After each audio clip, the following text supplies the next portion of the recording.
নমস্কার বন্ধুরা, আমি বিকাশ। আপনারা দেখছেন তোমার আমার নিউজ। আমরা চলে এলাম আজকে আবার একটি নতুন ভিডিও নিয়ে। আমাদের আজকের বিশেষ প্রতিবেদন, বাংলায় কথা বললেই ডিপোর্ট। সরকারি মঞ্চ থেকে কেন্দ্রকে কড়া বার্তা মুখ্যমন্ত্রী মমতার। জানাবো বিস্তারিত আমাদের আজকের বিশেষ প্রতিবেদনে। বাংলা ভাষা কি দেশের মাটিতে অপরাধ? বাংলায় কথা বললেই কি কেউ বাংলাদেশি?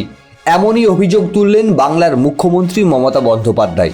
শুধু রাজনৈতিক মঞ্চ নয়, এবার সরকারি কর্মসূচি থেকেও কেন্দ্রীয় সরকারের উদ্দেশ্যে সোজা সাপটা বার্তা দিলেন তিনি।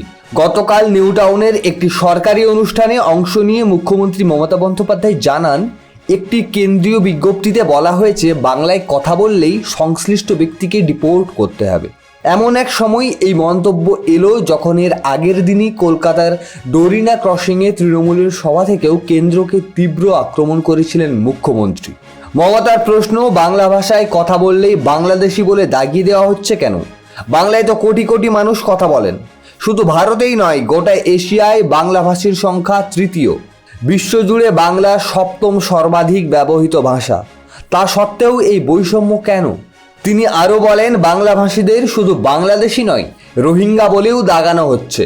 রোহিঙ্গা তো মায়ানমারের একটি জনজাতি, ওরা বাংলা জানবে কেন? কোথা থেকে এলো এই ধারণা? সরাসরি প্রশ্ন তুলছেন মমতা বন্দ্যোপাধ্যায়। তিনি কটাক্ষ করে বলেন, কেউ বলছে 17 লাখ রোহিঙ্গা ভারতে আছে। আমি বলছি, ঠিকানা দিন কোথায় আছে। তার মতে 1971 সালে মুজিব ইন্দিরা চুক্তির পর যে সমস্ত উদ্বাস্তুরা এসেছিলেন তারা ভারতীয় নাগরিক, তারা অবৈধ নন।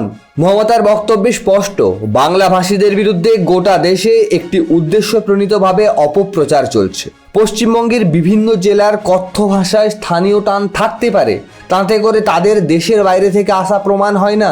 তিনি বলেন, ওরা বাংলাদেশি নন, ভারতীয়। খুব গর্বের সঙ্গে বলছি, আমরা গর্বিত বাংলার মানুষের জন্য। প্রসঙ্গত মুখ্যমন্ত্রী এও বলেন, কোনো ধর্ম, কোনো জাত আপনার দেখার বিষয় নয়। যদি তিনি রাজ্যের নাগরিক হন তবে তার ভোটাধিকার আছে। কেন 17 লাখ নাম কেটে দেওয়ার কথা বলছে কেন্দ্র? কে তোমরা? ভাষার উপরে এহেন আক্রমণের বিরুদ্ধে মুখ্যমন্ত্রী বার্তা দেন, দেশের সমস্ত ভাষা ও সংস্কৃতিকে সম্মান জানাতে হবে। তিনি বলেন, হিন্দি, উর্দু, সংস্কৃত, উড়িয়া, গুজরাটি সব ভাষা আমি বুঝি, কিন্তু ভাষার উপর আঘাত সহ্য করব না। রাজনীতি যদি করতেই হয় তবে মানবিকতা ভুলে নয়। প্রশাসক হতে গেলে মগজে মরুভূমি নয়, খোলা বাতাস দরকার। বাংলা নিয়ে রাজনীতি নয়, বাংলার সম্মান, বাংলার ভাষা রক্ষার দাবিতে আজ সরব মুখ্যমন্ত্রী মমতা বন্দ্যোপাধ্যায়।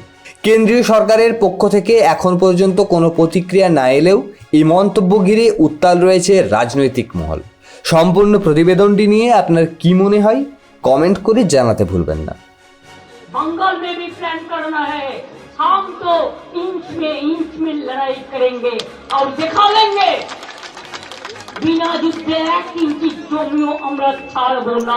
আমরা আগামীকাল আসছি আবার একটি নতুন ভিডিও নিয়ে। ততক্ষণ পর্যন্ত ভালো থাকুন, সুস্থ থাকুন।